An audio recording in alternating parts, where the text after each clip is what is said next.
we are actually seeing that same kind of crash, that same video game crash that happened in the 1980s. And so, what I want to talk about with that story is what went wrong and what got fixed.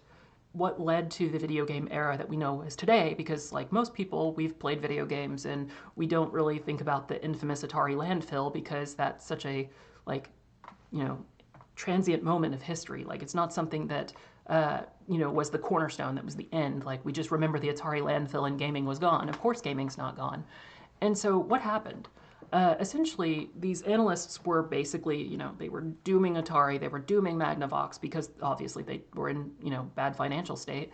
And they were saying that this is the end of home gaming industry because in the 1980s as well, home computers were starting to rise. And so they were blaming home computers and the poor quality of games, of course, as the reason why the game industry was over.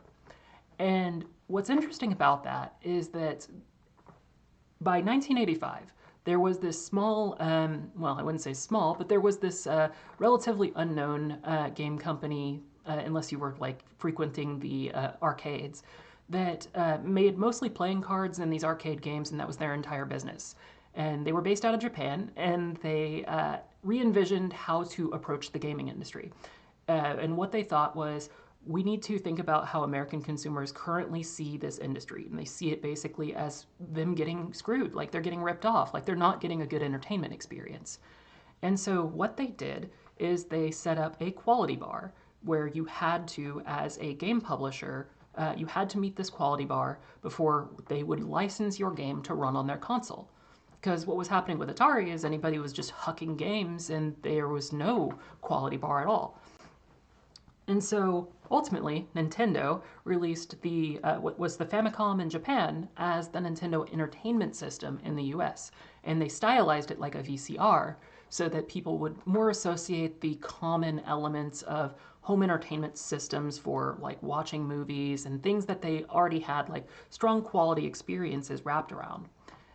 But instead with video games. And so they had the Nintendo Seal of Quality, which was their quality check and gate that prevented crappy games from ending up, being distributed and destroying the industry.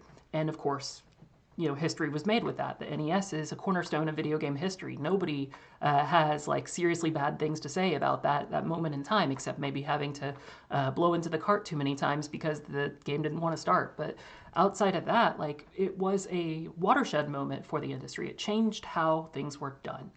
And so I want to talk about this in the lens of what's happening in crypto in the sense that we are seeing that same failure. We're seeing the quality failure of both things like the memes, like not just meme coins, but like the mimetic tendency for people to jump on hype trains of like completely unchecked assumptions or completely lack thereof of assumptions, like this financial degeneracy. There's just no quality gate on these things that's resulting in people making very poor financial decisions.